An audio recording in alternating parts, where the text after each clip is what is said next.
আসসালামু আলাইকুম viewers, cooking with তুজাহানে সবাইকে স্বাগতম জানাচ্ছি খুবই মজাদার নুডলসের পাকোড়া রেসিপিটি দেখার জন্য। খুবই অল্প উপকরণে পাকোড়াটি তৈরি করা যায়। আশা করি আমার রেসিপিটি আপনাদের ভালো লাগবে। প্রথমে একটি পাত্রে নুডলসটা সিদ্ধ করার জন্য পর্যাপ্ত পরিমাণে পানি দিয়ে দিচ্ছি। পানিটা ফুটে এলে 2 প্যাকেট নুডলস ছোট ছোট টুকরা করে এর ভেতর দিয়ে দিচ্ছি সেদ্ধ হওয়ার জন্য। টুকরোগুলো উল্টে দিয়ে ঢেকে দিচ্ছি 3 মিনিটের জন্য। ততক্ষণে নুডলসটা পুরোপুরি সিদ্ধ হয়ে যাবে।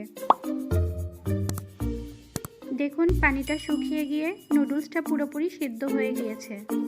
আর যদি কিছুটা পানি থেকেও থাকে তাহলে চুলার উপর রেখে দিলে পানিটা শুকিয়ে যাবে। খেয়াল রাখতে হবে নুডলসটা আবার যেন বেশি সেদ্ধ না হয়ে যায়। এখন নুডলসটুকু অন্য একটি পাত্রে ঢেলে নিয়ে ঠান্ডা হওয়া পর্যন্ত অপেক্ষা করব। গরম অবস্থাতে পাকোড়াটা তৈরি করা যাবে না। এখন পাকোড়া তৈরির জন্য রুম টেম্পারেচারে থাকা 2টা ডিম দিয়ে দিলাম।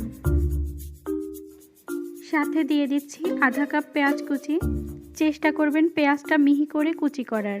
দিয়ে দিলাম 4-5টা কাঁচামরিচ কুচি, স্বাদ মতো কিছুটা ধনিয়া পাতা কুচি, 1 চা চামচ ভাজা জিরার গুঁড়া, 1 চা চামচ মরিচের গুঁড়া, দিয়ে দিলাম নুডলসের সাথে প্যাকেট মশলাগুলো, আর দিচ্ছি স্বাদ মতো কিছুটা লবণ।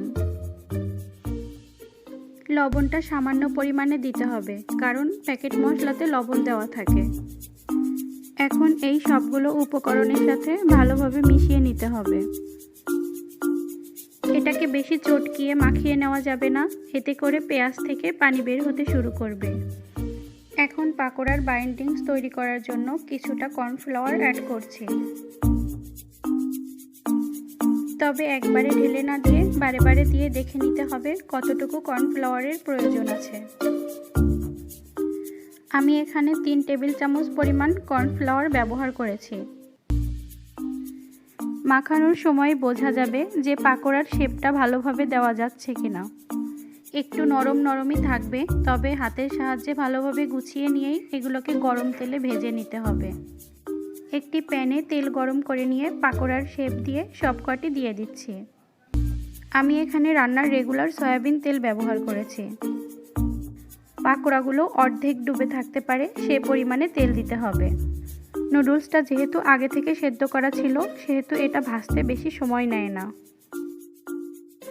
এক পিঠ হয়ে এলে অপর পিঠ উল্টিয়ে দিয়ে ভালোভাবে ভেজে নিতে হবে।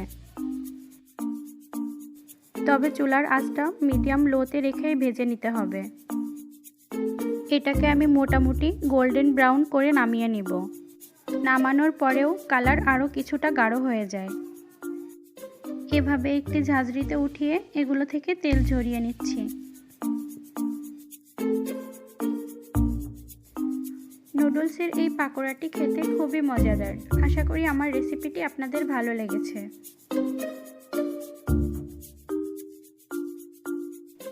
আপনারাও চাইলে বিকালের নাস্তায় এই রেসিপিটা ট্রাই করতে পারেন।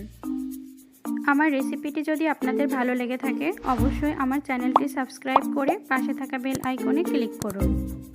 আর যারা আমার চ্যানেলটি সাবস্ক্রাইব করেছেন তাদেরকে অসংখ্য ধন্যবাদ। আর আমার রেসিপিটি আপনাদের কেমন লেগেছে কমেন্টস করে জানাতে ভুলবেন না। সবাই ভালো থাকবেন, সুস্থ থাকবেন, আর আমার জন্য দোয়া করবেন। আবারও কোনো নতুন ভিডিও নিয়ে হাজির হব আপনাদের সামনে। আল্লাহ হাফেজ।